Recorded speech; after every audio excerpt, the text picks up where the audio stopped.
جنت جو ملے گی اللہ تعالیٰ اس کی تعریف بیان فرما رہا ہے۔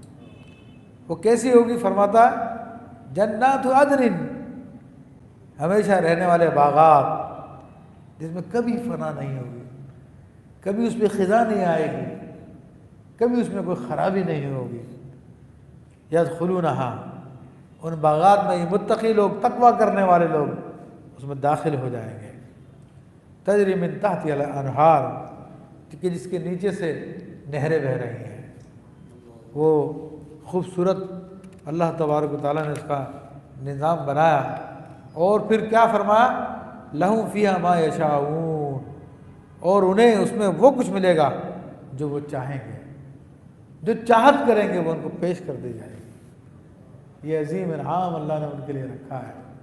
اور عزیزان محترم، ایک جنتی کو، ادنیٰ ترین جنتی کو جو جنت ادا کی جائے گی، اس کے بارے میں فرمایا کہ یہ زمین و آسمان کے برابر اس کی گنجائش ہوگی، اس کی اتنی بڑی اس کی گنجائش ہوگی۔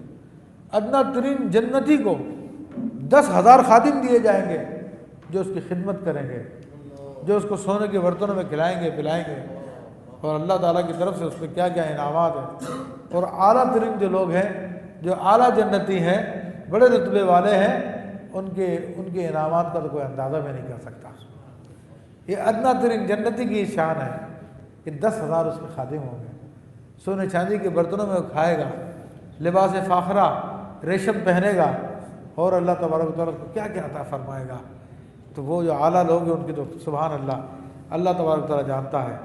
انہیں وہ کچھ ملے گا جو وہ چاہیں گے۔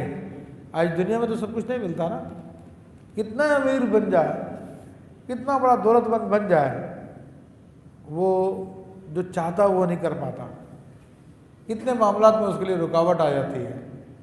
لیکن جنت میں فرمایا کہ جو وہ چاہے گا وہ کچھ مل جائے گا۔ کذالک یجزی اللہ المتقین، اور یوں ہی اللہ تعالیٰ صلہ دے گا متقیوں کو، پرہیزگاروں کو، جو پرہیزگاری کی زندگی گزارتے ہیں، ان کی بات ہو رہی ہے۔ عزیزان محترم، یہ پرہیزگاری کی زندگی کیا ہے، اس کے بارے میں ہم ڈیٹیل سے تو گفتگو نہیں کر سکتے، لیکن پرہیزگاری اصل میں ہوتی ہے بچنے کا نام۔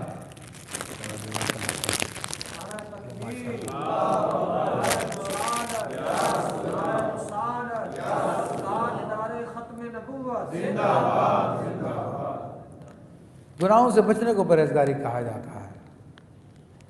یہ پرہیزگاری، اس کا نام تقویٰ ہے۔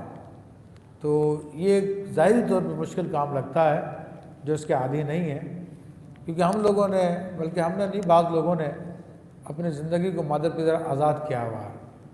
جب چاہتے ہیں جو چاہتے ہیں کر ڈالتے ہیں، انہیں کسی حلال حرام جائز ناجائز کی کوئی پرواہ نہیں ہے۔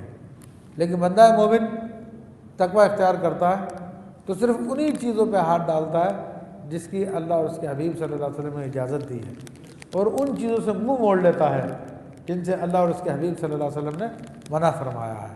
تو یہ پرہیزگاری الحمدللہ رب العالمین عموماً مسلمان یہ کرتے ہیں، سوائے یہ کہ جو بالکل دین سے دور ہیں ان کا معاملہ الگ ہے، تو وہ اس سے محروم رہیں گے۔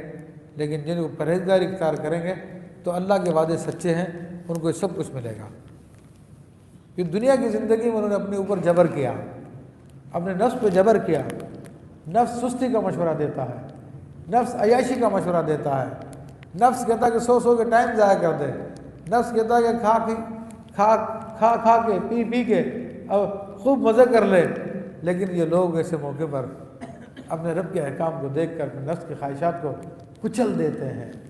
نفس کہتا لگا رہے گیم میں، کھیل میں، باتوں میں، اور ادھر سے آواز آتی ہے اللہ اکبر اللہ اکبر، آؤ نماز کے لیے، آؤ نماز کے لیے، تو نفس کو کچل دیتا ہے۔ یہ پرہیزگاری اختیار کرتا ہے تو ایسے لوگوں کو اللہ فرماتا ہے کہ ان کے لیے جزا ہے جنت کی،